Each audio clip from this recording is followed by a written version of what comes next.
दोस्तों, उस समय ठंड का मौसम था।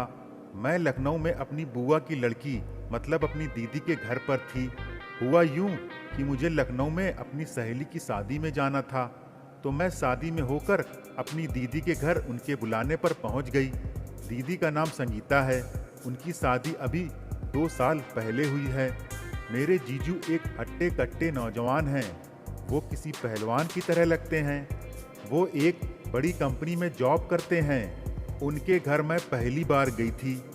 2 दिन उधर रहते हुए मुझे समझ आ गया कि जीजू मुझे बार बार देखते हुए मेरी आगे पीछे की गोलाइयों को झांकने की कोशिश करते हैं। उनकी नज़रें मेरे नितंबों और मेरे उभारों पर ही टिकी रहती हैं। वो मुझसे अक्सर जीजा साली वाला मजाक किया करते रहते थे। कभी कभी तो जीजू बहुत गंदा मजाक कर देते थे। जीजू होने की वजह से मैं उनसे कुछ भी नहीं कहती थी। फिर मैंने उनसे बोलना ही छोड़ दिया। पर वो बड़े ही हफ्सी किस्म के आदमी थे।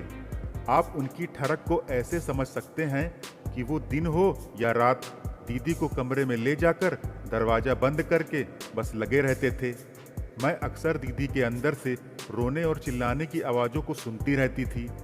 बाद में कमरा खुलने पर मुझे दीदी का मुंह लाल और बाल फैले मिलते थे और उनकी चाल भी बदल जाती थी।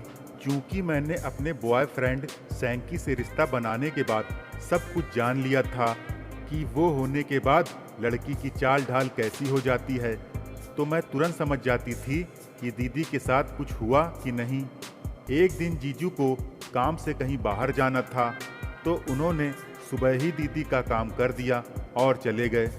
उस दिन जीजू ने शायद बहुत गलत तरीके से किया था, जिस वजह से दीदी चल नहीं पा रही थी। इसी कारण से उस दिन खाना भी मैंने बनाया था।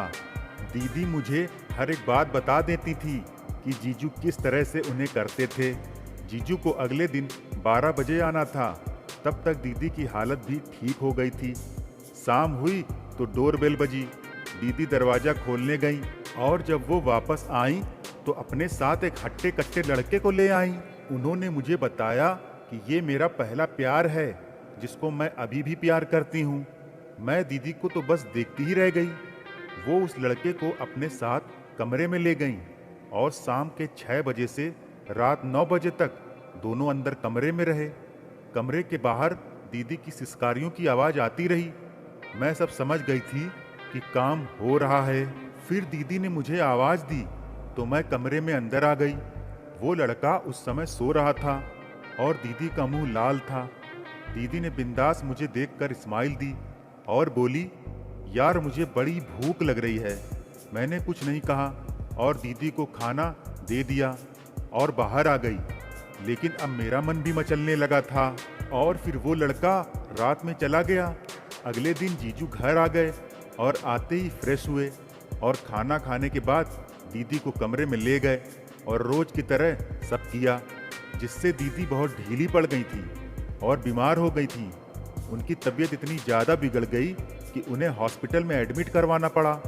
दवाई और 2-3 दिन ड्रिप लगाने के बाद दीदी ठीक हो गई, मगर अभी उन्हें अस्पताल से छुट्टी नहीं मिली थी।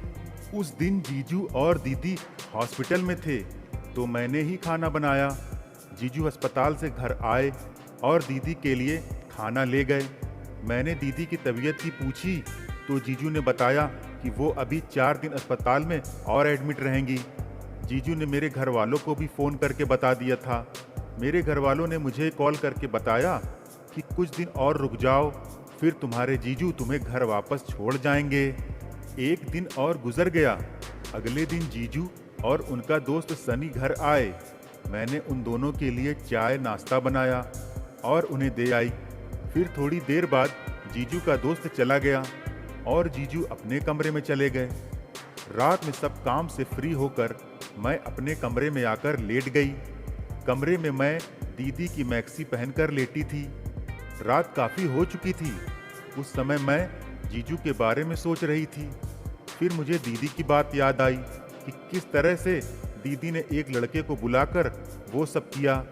ये सब सोचकर मेरी सारी इच्छाएं जाग उठीं और फिर मैं अपने आप को ना रोक पाई और जीजू के कमरे में चली गई और उनकी रजाई में घुसकर लेट गई।